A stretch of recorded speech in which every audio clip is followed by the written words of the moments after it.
ಆದುದೆಲ್ಲ ಒಳ್ಳೆಯದಕ್ಕೆ ಆಗಿದೆ, ಆಗುವುದೆಲ್ಲ ಒಳ್ಳೆಯದೇ ಆಗುತ್ತಿದೆ, ಆಗಲಿರುವುದು ಸಹ ಒಳ್ಳೆಯದೇ ಆಗಲಿದೆ. ರೋಧಿಸಲು ನೀನೇನು ಕಳೆದುಕೊಂಡಿರುವೆ? ಕಳೆದುಕೊಳ್ಳಲು ನೀನು ತಂದಿರುವುದಾದರೂ ಏನು? ನಾಶವಾಗಲು ನೀನು ಮಾಡಿರುವುದಾದರೂ ಏನು? ನೀನೇನು ಪಡೆದಿದ್ದರೂ ಅದನ್ನು ಇಲ್ಲಿಂದಲೇ ಪಡೆದಿರುವೆ. ಯಾವುದು ನಿನ್ನ ಭಾಗ್ಯದಲ್ಲಿ ಇದೆಯೋ ಅದು ನಿನಗೆ ಸಿಕ್ಕೇ ತೀರುತ್ತದೆ. ಯಾವುದು ನಿನ್ನದಲ್ಲವೋ ಅದು ನೀನು ಎಷ್ಟೇ ಪ್ರಯತ್ನಿಸಿದರೂ ಸಿಗಲಾರದು. ಚಿಂತೆ ಬಿಡು. ಜೀವನದಲ್ಲಿ ಬರುವುದೆಲ್ಲವ ಬಂದಂತೆ ಸ್ವೀಕರಿಸು. ನಮ್ಮ ಬದುಕೇ ಒಂದು ಹೋರಾಟ.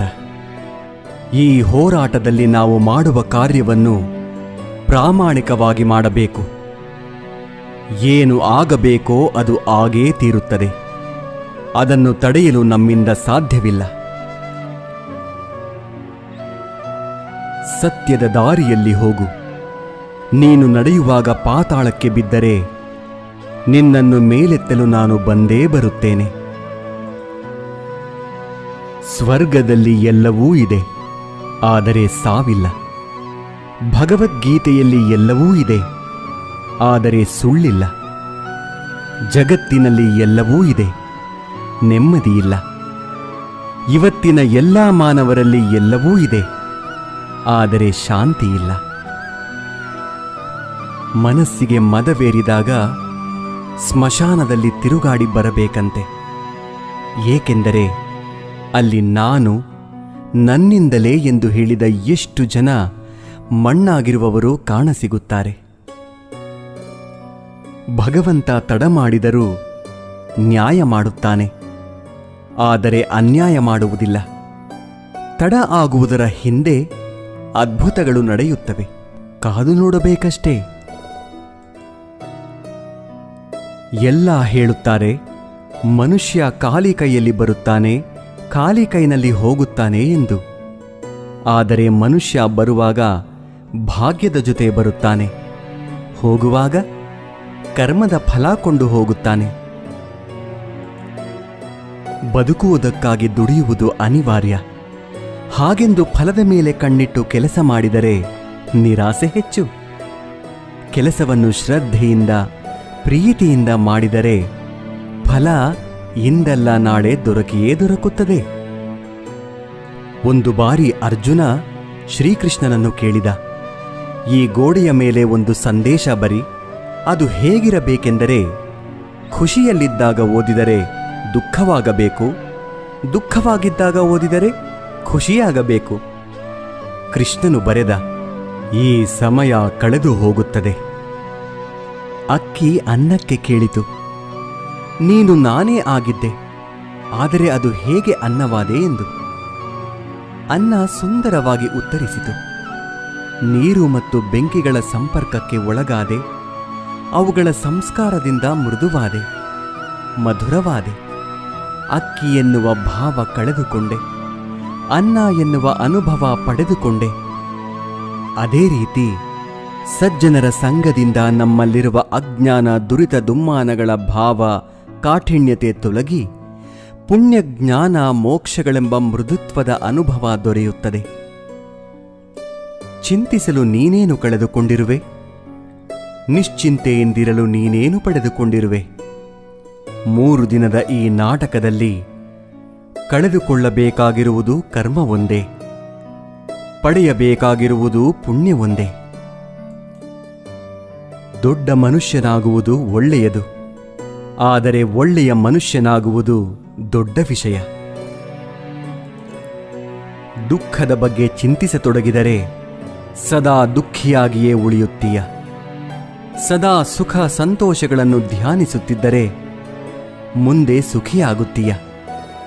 ಏಕೆಂದರೆ ಮನಸ್ಸು ಯಾವುದರ ಬಗ್ಗೆ ಹೆಚ್ಚಾಗಿ ಧ್ಯಾನಗೊಳ್ಳುವುದೋ ಅದೇ ಸಕ್ರಿಯವಾಗುವುದು. ಪರಮಾತ್ಮನಲ್ಲಿ ಏನನ್ನಾದರೂ ಬೇಡುವುದಾದರೆ ಪರಮಾತ್ಮನನ್ನೇ ಬೇಡು. ಪರಮಾತ್ಮ ನಿನ್ನವನಾದರೆ ಸರ್ವಸ್ವವೂ ನಿನ್ನದೇ. ಹೊಡೆತದ ನೋವನ್ನು ತಡೆದುಕೊಳ್ಳುವ ಶಕ್ತಿಯನ್ನು ನೀಡುವ ಭಗವಂತ ಸಮಯ ಬಂದಾಗ ತಿರುಗಿಸಿ ಹೊಡೆಯೋ ತಾಕತ್ತನ್ನು ನೀಡುತ್ತಾನೆ. ನೀವು ಪ್ರಯತ್ನಿಸುವವರೆಗೂ ನಿಮ್ಮೊಳಗಿನ ಶಕ್ತಿಯ ಅರಿವು ನಿಮಗಿರುವುದಿಲ್ಲ. ಪ್ರಯತ್ನ ನಿರಂತರವಾಗಿರಲಿ.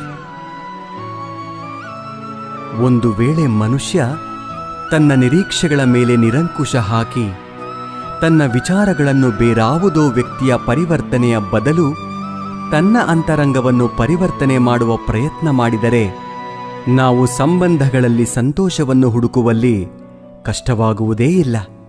ಅರ್ಥಾತ್ ಸ್ವೀಕಾರ ಭಾವವೇ ಸಂಬಂಧದ ವಾಸ್ತವಿಕ ಅರ್ಥವಾಗುವುದು. ಸಮಸ್ಯೆ ಸವಾಲುಗಳನ್ನು ಯಾರು ಅವಕಾಶಗಳನ್ನಾಗಿ ಪರಿವರ್ತನೆ ಮಾಡಿಕೊಳ್ಳುತ್ತಾರೋ ಅವರು ಮಾತ್ರ ಬದುಕಿನಲ್ಲಿ ಗಟ್ಟಿಯಾಗಿ ನಿಲ್ಲಬಲ್ಲರು. ಒಂದು ಕಲ್ಲು ಒಂದು ಸಾರಿ ಮಾತ್ರ ಮಂದಿರಕ್ಕೆ ಹೋಗುತ್ತದೆ, ಹೋಗಿ ಭಗವಂತನಾಗುತ್ತದೆ. ಆದರೆ ಪ್ರತಿದಿನವೂ ಮಂದಿರಕ್ಕೆ ಹೋಗುವ ಮನುಷ್ಯನು ಮಾತ್ರ ಕಲ್ಲಾಗಿಯೇ ಇರುತ್ತಾನೆ. ಯಾವ ರಾಜನೂ ಸದಾಕಾಲ ರಾಜನಾಗಿರುವುದಿಲ್ಲ. ಯಾವ ಶ್ರೀಮಂತನೂ ಕೊನೆಯವರೆಗೂ ಶ್ರೀಮಂತನಾಗಿರುವುದಿಲ್ಲ. ಯಾವ ಬಡವನೂ ಕೊನೆಯವರೆಗೂ ಬಡವನಾಗಿಯೇ ಇರುವುದಿಲ್ಲ. ಈ ಜಗತ್ತಿನಲ್ಲಿ ಯಾವುದು ಕೂಡ ಶಾಶ್ವತವಲ್ಲ. ಪರಿವರ್ತನೆಯೇ ಜಗದ ನಿಯಮವಾಗಿದೆ. ಬದುಕಿನಲ್ಲಿ ಅತಿಯಾಗಿ ಮೌನವಾಗಿರುವುದು ಒಳ್ಳೆಯದಲ್ಲ. ಸಮಯಕ್ಕೆ ಸರಿಯಾಗಿ ತಪ್ಪುಗಳನ್ನು ವಿರೋಧಿಸುವುದನ್ನು ಕಲಿಯಿರಿ. ದೇವರು ನಮ್ಮ ಜೊತೆಗಿಲ್ಲ, ನಮ್ಮ ಮನಸ್ಸಿನಲ್ಲಿಯೂ ಇಲ್ಲ. ಕೇವಲ ನಮ್ಮ ಆತ್ಮವಿಶ್ವಾಸದಲ್ಲಿ ಇರುತ್ತಾನೆ.